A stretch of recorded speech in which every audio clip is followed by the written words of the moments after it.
Bonjour mes chers étudiants. Aujourd'hui, nous allons aborder un nouveau chapitre relatif toujours à la partie de génétique moléculaire et à la structure et la fonction du gène, notamment la réplication de la molécule d'ADN. Nous allons l'aborder sous un angle expérimental en évoquant l'expérience réalisée par les chercheurs Messelson et Stahl. Et nous allons bien entendu accentuer notre recherche ici et notre présentation sur le modèle semi-conservateur de la réplication de l'ADN. Nous allons aussi évoquer les enzymes qui interviennent dans la polymérisation et la synthèse de nouvelles molécules d'ADN, c'est-à-dire les ADN polymérases. Et en troisième lieu, bien sûr d'une façon concomitante, nous allons aborder les grands mécanismes de la réplication d'ADN, notamment la nature bidirectionnelle de la réplication de l'ADN. Quelque temps après la proposition du modèle de la double hélice d'ADN, Watson et Crick ont déjà proposé un modèle de réplication par rapport déjà à l'aspect structural de la molécule d'ADN. Ils ont expliqué que ce modèle serait un modèle semi-conservateur dans lequel les molécules d'ADN vont se séparer, il va y avoir une réplication et chaque cellule naissante, chaque cellule fille va prendre une partie de la garniture chromosomique des parents et une partie nouvellement synthétisée, c'est-à-dire une chaîne ancienne et une chaîne nouvelle. Ceci comparé à un système conservateur qui a été évoqué juste avant, qui préconisait que la molécule d'ADN ne se séparait pas d'une façon aussi claire que le modèle semi-conservateur, mais que les cellules filles, l'une va prendre le brin parental et l'autre va prendre le brin nouvellement synthétisé. Alors que l'expérience de Messelson et Stahl a fourni par la suite, en 1957, les preuves tangibles que la réplication se faisait suivant un modèle semi-conservateur. Encore une fois, dans ce modèle semi-conservateur, on va voir que chaque cellule va hériter d'une partie de l'ADN parental et d'une autre partie de l'ADN nouvellement synthétisé. C'est ainsi que les chercheurs ont fait appel à la bactérie Escherichia coli. Il faut quand même signaler que dans cette période, la bactérie est l'organisme phare de la biologie et non seulement de la microbiologie, mais aussi de la biologie moléculaire. La bactérie avait et a un cycle de réplication court, ce qui permet de suivre l'évolution de la molécule d'ADN à travers les générations. Alors, l'expérience repose sur le fait de cultiver des bactéries dans un milieu contenant du NH4Cl avec du N15, donc avec de l'azote radioactif. Donc, au bout d'un certain nombre de générations, au bout d'un certain nombre de réplications, tout l'ADN de ces bactéries sera marqué radioactivement. Donc on dit que cet ADN est lourd. Cet ADN, par la suite, si on le centrifugeait, il va sédimenter plus bas par rapport à un ADN léger, extrait de cellules qui ont poussé dans un milieu ne contenant que l'azote léger. Donc il va y avoir éventuellement un gradient de centrifugation. Les molécules les plus lourdes vont sédimenter en bas du tube, les molécules les plus légères vont rester en suspension un peu plus haut. L'expérience de Michelson et Stahl repose sur le fait qu'on prend des bactéries, on les met dans un milieu contenant de l'azote lourd jusqu'à ce que tout leur ADN soit marqué radioactivement, et on prend des fractions de ces bactéries, uniquement des fractions, et chaque fraction est laissée pousser dans un milieu contenant de l'azote léger pendant une génération. Donc on comprend bien ici qu'on a des bactéries qui ont poussé dans l'azote, dans un milieu contenant l'azote lourd.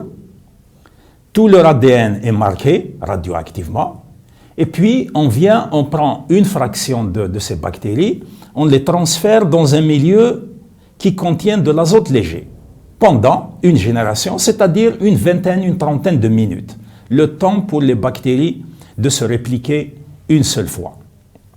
Et on va analyser leur ADN. On laisse les bactéries encore une fois pendant un autre moment et on les transfère dans un milieu contenant de l'azote léger pendant 2 générations, puis pendant 3 générations.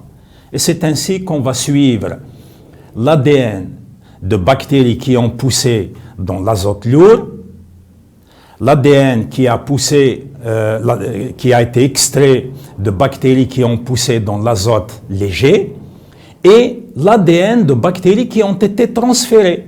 Elles étaient dans un milieu lourd et on les a transférées dans un milieu léger. Voici maintenant les résultats des expériences réalisées par Michelson et Stahl. Nous avons ici une double hélice d'ADN marquée, comme vous pouvez le constater ici, avec de l'azote 15. Et voici, après centrifugation de cette génération, tout l'ADN sédimente à un certain point. Il est constitué à 100% de l'azote 15. Regardez, dans la partie où on est supposé avoir de l'ADN marqué à l'azote 14, qu'il n'y a pas de bande. Donc tout l'ADN est marqué à l'azote 15. Lorsque on prend les bactéries qui ont poussé ici, dans le milieu contenant de l'azote lourd, et on les transfère dans un milieu ne contenant que l'azote léger.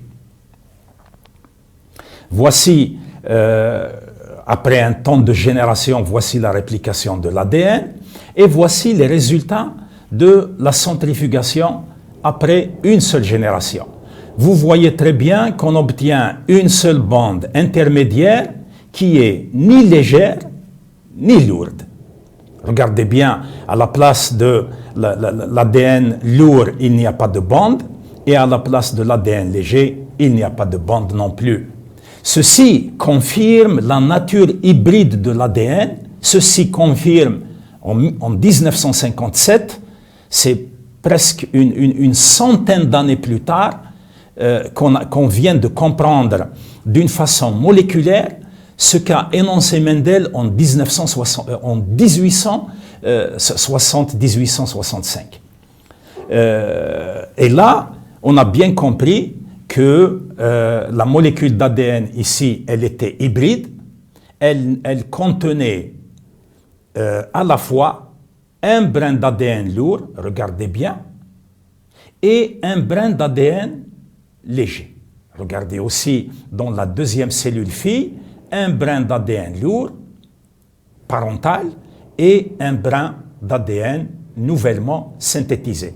Le brin d'ADN lourd, il provient directement des parents parce que l'ADN parental se séparait pendant la réplication, comme annoncé et comme prévu par Watson et Crick. Et le nouvel ADN, c'est celui qui a été synthétisé ici lorsque les bactéries ont été transférées dans un milieu contenant de l'azote léger. Regardons maintenant, puisqu'on peut suivre l'évolution de l'ADN et l'évolution des bandes de centrifugation à la deuxième génération. La deuxième génération, c'est quoi? Ce sont les bactéries qui ont poussé dans l'azote léger pendant 2 générations après avoir poussé dans l'azote lourd. Regardez ici maintenant, nous avons toujours cette bande intermédiaire et nous avons nous voyons ici apparaître pour la première fois une bande représentant de l'ADN contenant de l'azote léger. Donc, l'azote léger apparaît à la deuxième génération. Souvenez-vous bien, lorsque Mendel parlait de dominant et de récessif, à la première génération, on obtient des hybrides uniquement, et à la deuxième génération, on pouvait obtenir 2 phénotypes différents. Et c'est ce qu'on a obtenu ici. Regardez bien, le brin d'ADN qui est ici, qui est marqué à l'azote lourd. Au niveau de cette cellule, et au niveau de cette cellule, il y a à la fois de l'azote lourd et de l'azote léger. C'est cette bande qui est ici. Dans les 2 ADN qui sont là, les 2 double hélices, il n'y a que de l'azote léger. La bande légère ici, l'ADN léger ici, lorsqu'il a été répliqué, donc lui-même il était léger, et il a été répliqué dans un milieu contenant uniquement de l'azote léger, les 2 brins d'ADN sont de nature légère, les 2 brins d'ADN.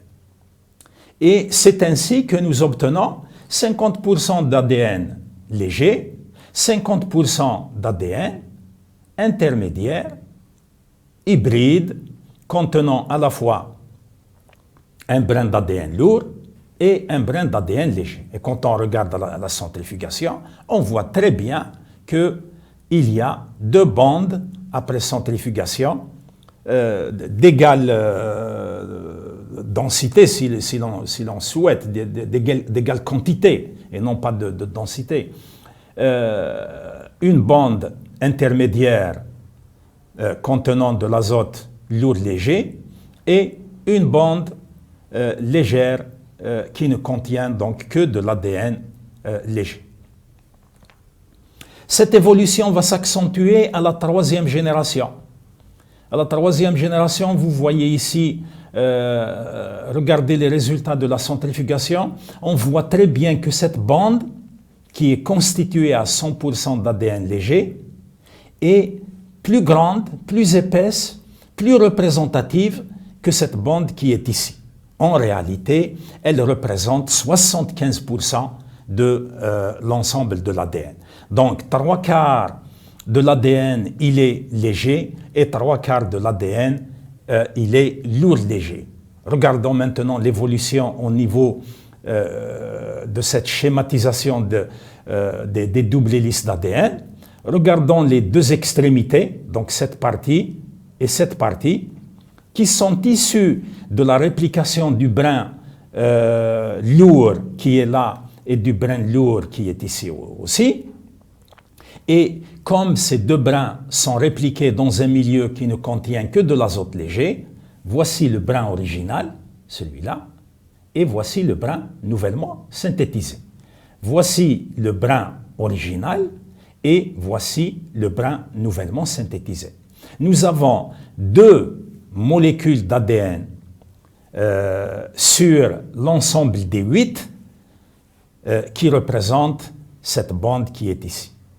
Le reste, regardez bien, c'est de l'ADN léger à 100%, et c'est pour ça que ça représente 3/4 de l'ensemble des ADN. Donc, on revient à la fameuse proportion 3/4, 1/4. Ceci est une preuve irréfutable que l'ADN se répliquait en séparant ces 2 brins et d'une façon semi-conservatrice. Encore une fois, la nature semi-conservatrice, on peut la voir ici à la première génération déjà, le fait d'obtenir à partir d'un ADN lourd 2 brins marqués à l'azote 15, on obtient 2 cellules, chacune d'elles contient à la fois un brin parental constitué de l'azote lourd et un brin nouvellement synthétisé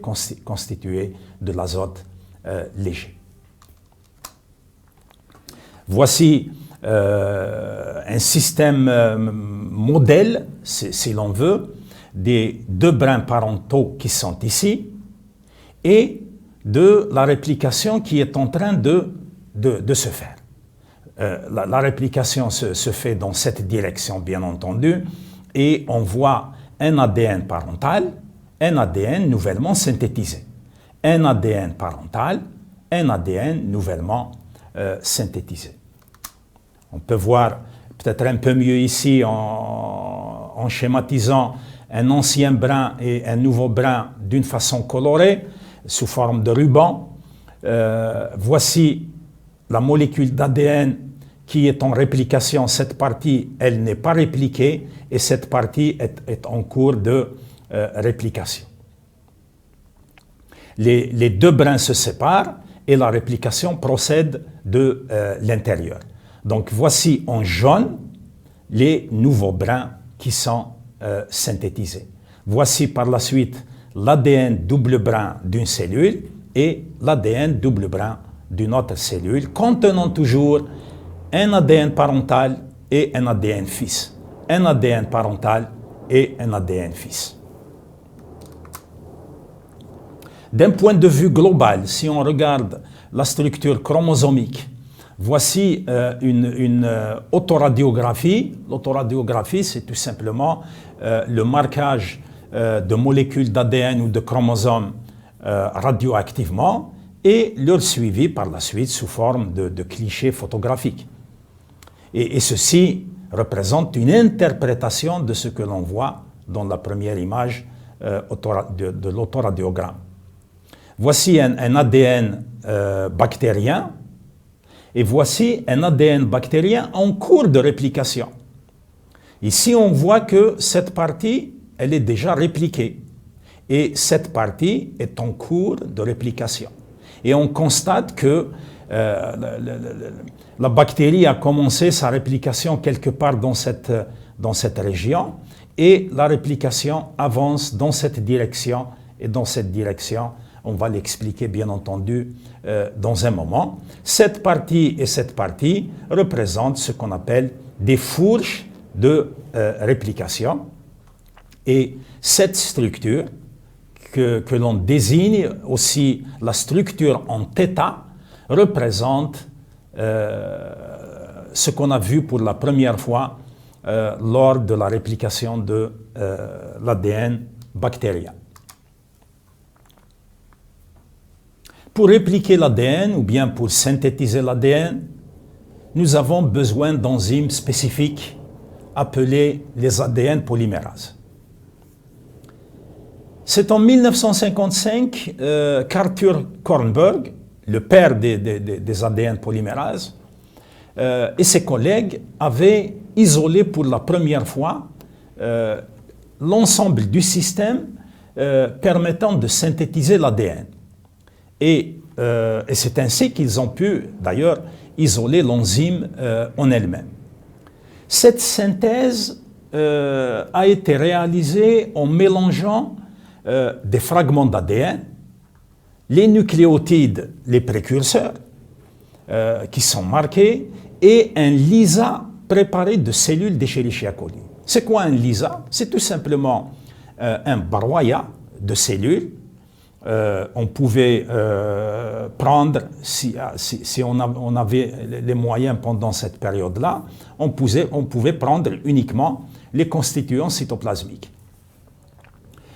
Donc le broyat de ces cellules, éventuellement, à l'intérieur, il y avait les enzymes qui intervenaient dans la réplication. Et c'est ainsi qu'ils ont pu isoler pour la première fois une enzyme qu'ils ont dénommée par la suite ADN polymérase 1 parce que c'était la première à être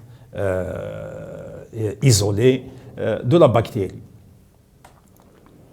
Les ADN polymérases, dans leur globalité,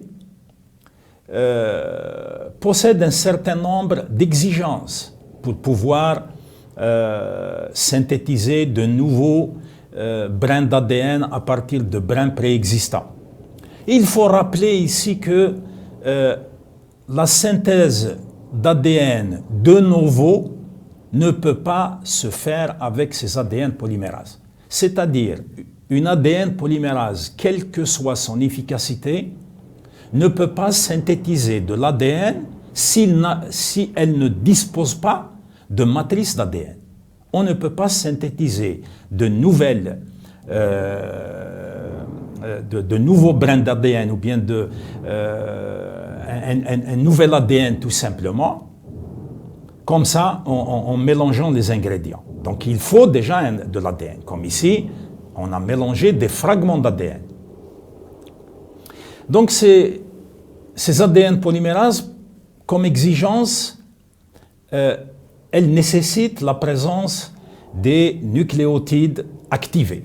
Donc c'est les désoxyribonucléotides triphosphates. Donc ils sont activés.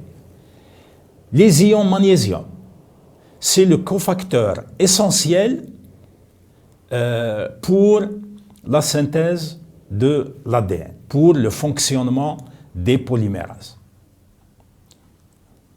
Par la suite, lorsqu'on a cherché à comprendre un peu plus la nature de ce fonctionnement, on a compris que non seulement il fallait de l'ADN préexistant, c'est-à-dire une matrice, mais il fallait aussi un petit ADN, un petit fragment d'ADN, ou d'ARN d'ailleurs, qu'on appelle une amorce avec une extrémité 3'OH libre.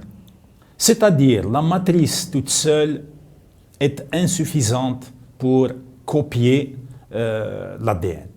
Donc, en plus de la matrice, nous avons besoin d'une amorce, d'une petite extrémité d'ADN avec de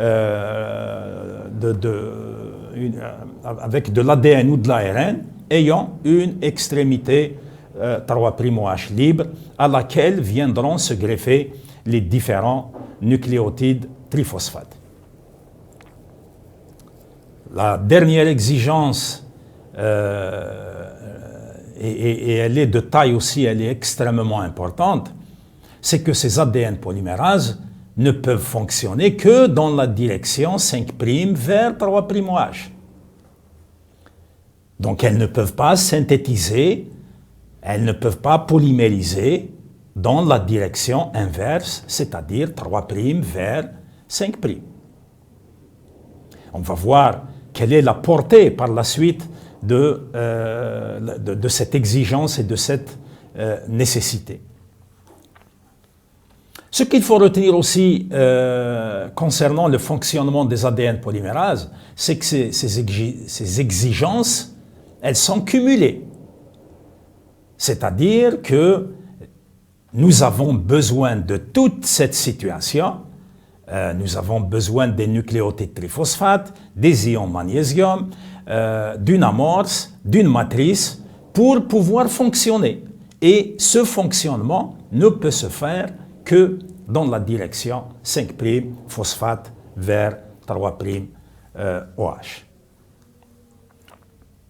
Après la découverte de l'ADN polymérase 1, les chercheurs se sont mis à imaginer d'autres enzymes qui interviendraient dans la polymérisation et dans la réplication de la molécule d'ADN en général. Les regards d'abord se sont accentués vers les ADN polymérases elles-mêmes, c'est-à-dire les enzymes qui interviennent uniquement dans la polymérisation. Parce qu'on va voir qu'il y a aussi des enzymes très très importantes qui ne polymérisent pas, mais qui interviennent dans le phénomène global de la réplication de l'ADN. Il a été constaté que l'ADN polymérase 1, en réalité, ce n'est pas l'enzyme la plus polymérisante. Au contraire, l'enzyme la plus polymérisante, c'était la polymérase 3 qui a été découverte par la suite. Elle intervient dans la réplication de longs fragments d'ADN. que ce soit chez les prokaryotes ou chez les eucaryotes, notamment chez l'être humain. Par contre, l'ADN polymérase 1, elle a une vélocité de 10 à 20 nucléotides par seconde, donc elle réplique lentement. C'est pour ça qu'on a constaté qu'elle n'intervient pas réellement dans la réplication, mais elle intervient dans les processus de réparation et de recombinaison. C'est une enzyme réparative, c'est une enzyme recombinante qui intervient dans les processus de recombinaison parce que dans ces processus de recombinaison, il peut y avoir des processus de réparation associés. Donc, aujourd'hui, on désigne l'enzyme polymérase 1 comme étant une enzyme de réparation qui fonctionne à vitesse réduite mais qui ne commet pas de faute, et au contraire, elle répare. Elle hydrolyse les fautes et elle les répare par de l'ADN de qualité. L'ADN polymérase 3, par contre, si elle intervient dans la réplication de longs fragments d'ADN, ça veut dire qu'elle a une vélocité beaucoup plus importante. Elle peut y aller au-delà de 1000 nucléotides par seconde, parce qu'on a besoin de répliquer rapidement de grands fragments d'ADN. On sait très bien que la mitose et la division cellulaire ne s'éternisent pas. Par la suite, on a pu découvrir d'autres ADN polymérases en 1999, puis même en 2001, des ADN polymérases qui interviendraient dans des processus très compliqués de la réparation.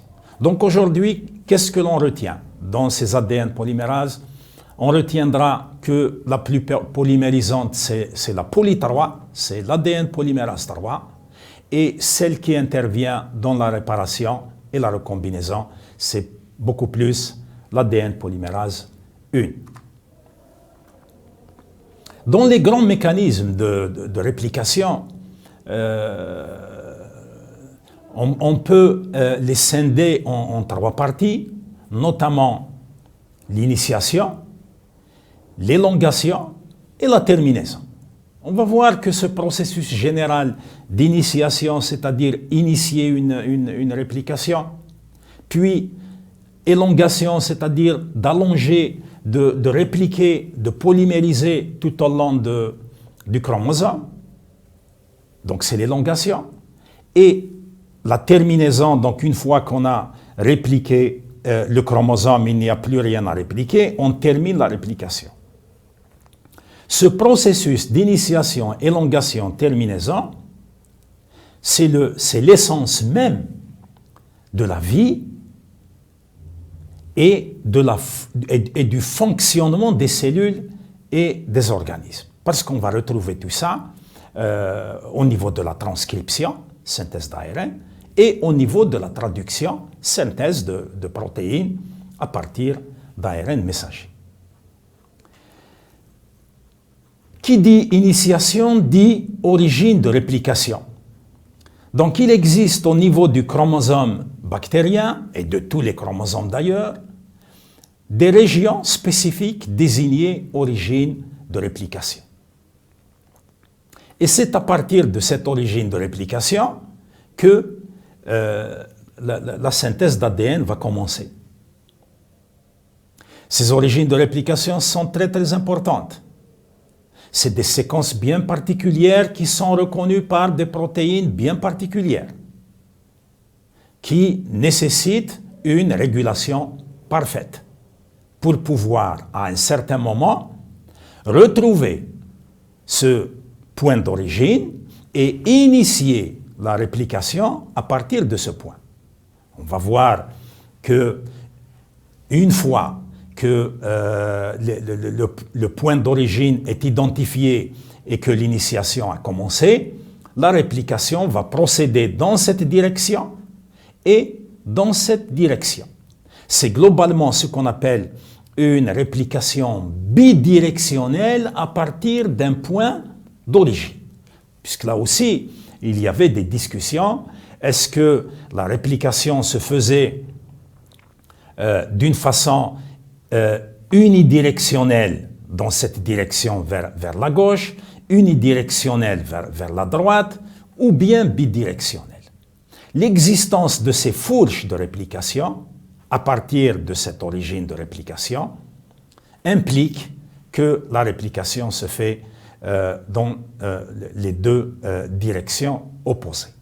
Regardez maintenant la réplication. Nous avons un trait solide dans cette direction, nous avons un trait solide dans cette direction, c'est-à-dire réplication ou bien synthèse continue, synthèse d'un seul brin à partir du point d'origine de réplication, synthèse d'un seul brin continue, d'une façon continue à partir d'une origine de réplication.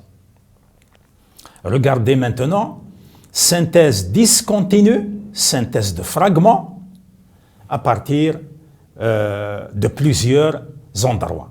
Ce n'est pas plusieurs origines, mais plusieurs endroits.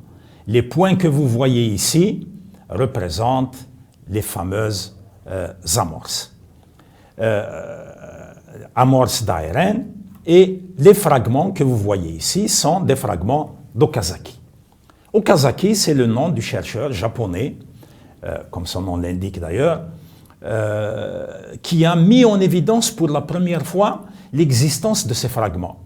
Effectivement, il a constaté que pendant la synthèse de l'ADN, au début, il y a des petits fragments, puis au fur et à mesure qu'on avance dans la réplication, ces fragments s'allongent, ces fragments deviennent plus longs et de plus en plus on trouve des fragments de longueur assez significative.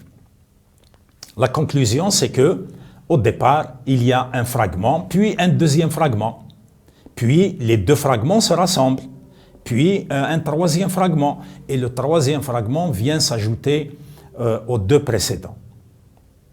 Tout ça est dû au fait que la réplication se fait de 5' vers 3' et ne peut pas se faire de 3' vers 5'. C'est pour ça qu'on réplique directement dans cette direction et on attend qu'on ait exposé de grands fragments d'ADN pour venir répliquer dans cette direction, mais qui est toujours la direction 5' phosphate vers 3' OH. Je disais tout à l'heure que les ADN polymérases ne sont pas les seuls enzymes à intervenir dans la réplication. Certes, ces enzymes interviennent réellement dans la polymérasation. Ce sont elles, comme on l'a vu auparavant dans le cours précédent, ce sont elles qui sont chargées de former les liaisons phosphodiester entre un ribonucléotide, un désoxyribonucléotide qui arrive et une extrémité 3' OH d'un brin d'ADN. Mais regardez ces protéines qu'on appelle SSB, Single Strand Binding, donc c'est des protéines de liaison au monobrin. Ce sont des protéines qui, lorsqu'elles se lient à l'ADN, stabilisent la nature linéaire de la molécule d'ADN et l'empêchent d'adopter cette forme en boucle. Et en adoptant cette forme linéaire, la réplication est facilitée.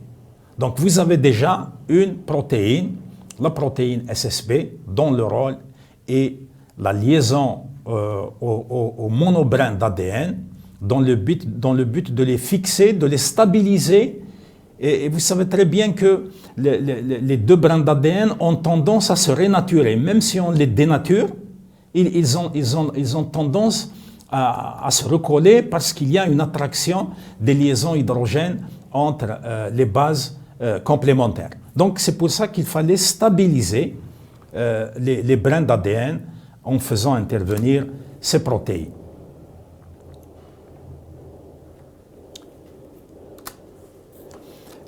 Quand on regarde maintenant l'élongation, la partie peut-être la plus importante, mais la plus simple à réaliser une fois que l'initiation a commencé, nous voyons un ensemble de protéines et de facteurs au niveau de la fourche de réplication. Regardez ici cette protéine dénommée ADN hélicase. Cette protéine intervient dans l'ouverture de la double hélice d'ADN. Au fur et à mesure où la réplication avance, il y a avant l'avancée de la réplication, il y a cette enzyme, l'ADN hélicase, qui, comme son nom l'indique, elle transforme l'hélice de l'ADN, elle détruit l'hélice, elle la rend plus ouverte, plus linéaire. Et au fur et à mesure que l'hélice est ouverte, cette hélice, ce brin, est stabilisé par les protéines de liaison, les fameuses protéines SSB. À chaque fois que un ADN est ouvert, la synthèse commence normalement. Regardez dans cette partie qu'on appelle la chaîne précoce, la réplication se fait directement. Alors que elle se fait dans cette direction, regardez la direction de la flèche, regardez maintenant l'autre ADN polymérase, comment elle avance dans l'autre direction, elle avance dans cette direction. Et c'est pour ça qu'on appelle celui-là, ce brin, on l'appelle le brin tardif.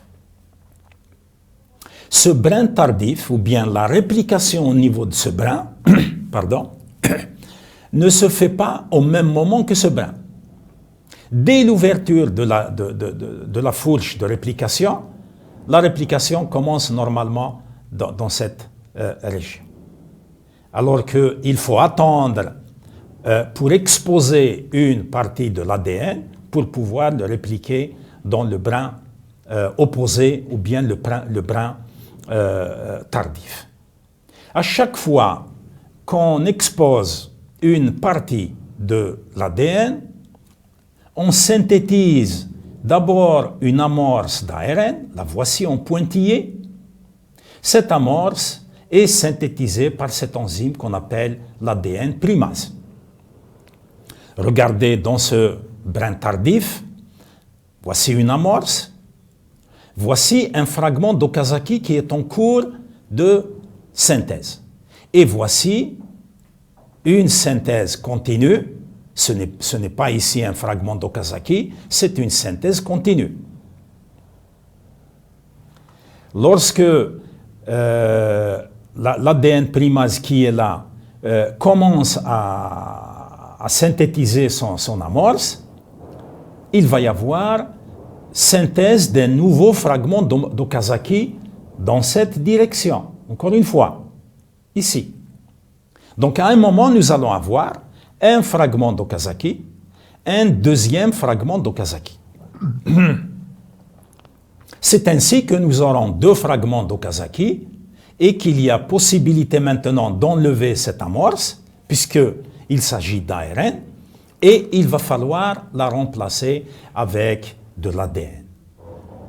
Imaginez qui va faire le travail maintenant, c'est l'ADN polymérase 1. Souvenez-vous, il y a un moment, on avait dit qu'elle intervient dans les processus de recombinaison et de réparation. Cette situation s'apparente à une réparation parce qu'il y a des bases qui sont de nature ribonucléique qu'il va falloir enlever et remplacer par des bases de nature désoxyribonucléique par l'intervention de l'ADN polymérase 1.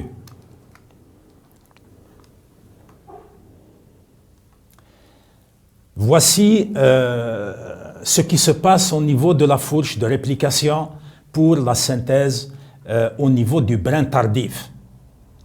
On avait dit il y a un moment qu'elle ne se fait pas au même titre que l'autre. Regardez le brin continu, la flèche avance normalement. Regardez, elle avance normalement. Regardez le brin tardif, il y a une amorce et un ADN qui est synthétisé. Voici un fragment d'Okazaki. Et au même moment, voici une amorce d'ARN parce que nous avons suffisamment d'ADN qui est exposé pour synthétiser un deuxième fragment d'ADN. Voici, dans cette partie, nous avons un deuxième fragment d'ADN qui est en cours de synthèse. Et l'amorce, elle est toujours là. La première amorce, elle est ici. La deuxième amorce est ici. L'ADN polymérase 1, maintenant, elle intervient, elle a un double rôle d'ailleurs, celui d'hydrolyser ou bien d'enlever l'ARN, hein, et de combler le vide, de combler la brèche, de combler l'espace qui est laissé par l'hydrolyse de l'amorce. On se retrouve dans une situation où nous avons un fragment d'ADN, un deuxième fragment d'ADN qu'il va falloir lier entre eux. Et maintenant, c'est l'ADN ligase qui va intervenir pour lier les deux fragments d'ADN.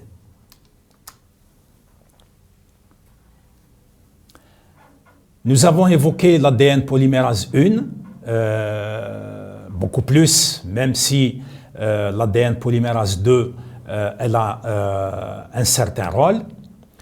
Et nous l'avons évoqué dans le sens où elle interviendrait dans les phénomènes de lecture des preuves, les phénomènes de correction des erreurs, ce qui donne naissance à un phénomène général appelé la fidélité de la réplication.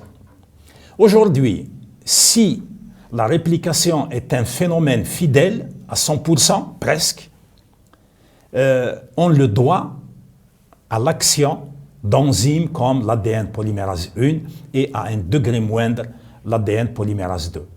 Regardez ce qui se passe pendant la réplication. On peut éventuellement mettre une adénine ici devant une cytosine à la place d'une guanine. Donc, un mésappariement de base. Regardez bien, on se retrouve avec AC. Immédiatement et pendant la réplication, cette erreur est repérée et elle est enlevée par l'action des ADN polymérase 1 et 2 éventuellement. Et on reprend la réplication en mettant la base normale, la base correcte, dans ce cas G, en face de C, au lieu de A en face de C.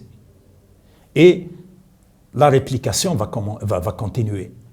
Ici, il est possible d'envisager un système dans lequel l'ADN polymérase 3 est en train de répliquer.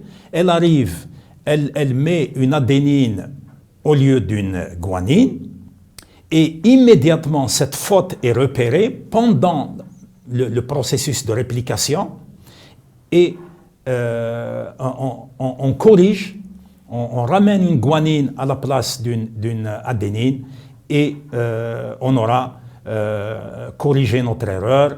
La guanine va se mettre en face de la cytosine et la réplication va reprendre son cours d'une façon normale. Je disais tout à l'heure que pendant la réplication, un certain nombre de protéines, d'enzymes, de facteurs divers interviennent de concert, c'est-à-dire simultanément, pour assurer ce que je disais tout à l'heure, la fidélité de la réplication. On ne peut pas se contenter uniquement des ADN polymérases qui sont là pour répliquer. Nous avons besoin de ces enzymes qu'on appelle les topoisomérases. Ces topoisomérases, figurez-vous que quand on avance ici avec l'hélicase et on transforme l'hélice en structure presque linéaire, il doit falloir forcer un petit peu la rotation de cette hélice. Donc il faut un petit peu exercer une pression sur la double hélice dans cette région. En exerçant une pression dans cette région, l'ADN risque de se tordre en amont. Alors, au lieu de se tordre, il y a des enzymes comme les topoisomérases qui provoquent de petites coupures et enlèvent un petit peu de cette torsion. Donc, les topoisomérases fonctionnent en amont de la fourche de réplication. Les licases fonctionnent à la fourche de réplication. Les protéines SSB, on les a vues tout à l'heure, les fameuses protéines de liaison au simple brin d'ADN, elles fonctionnent lorsque le brin d'ADN est exposé et pour le laisser bien exposé. Et puis, par la suite, la réplication sur le brin précoce qui se fait d'une façon continue et la réplication sur le brin tardif qui se fait d'une façon discontinue et notamment avec les fragments d'Okazaki. On voit très bien que la réplication nécessite beaucoup de protéines, beaucoup d'enzymes pour réaliser un travail parfait. L'intervention de la gyrase, voici, si vous n'avez pas suivi tout à l'heure, elle intervient en rendant les choses plus linéaires, tout simplement. En coupant des brins d'ADN si jamais il y a une torsion qui est créée lorsqu'il y a des régions qui sont super enroulées. On voit ici que lorsque la fourche de réplication avance dans cette direction, par exemple, ou dans cette direction, il peut se créer un super enroulement d'ADN en amont. Et celui-là, s'il se crée, il va provoquer l'arrêt de la réplication. Et on a dit à plusieurs reprises que la réplication doit continuer et c'est pour ça que des enzymes existent pour veiller à ce que ces super-enroulements soient déroulés. La nature bidirectionnelle de la molécule d'ADN stipule que la réplication commence à partir d'un point d'origine et va y aller dans les deux directions opposées.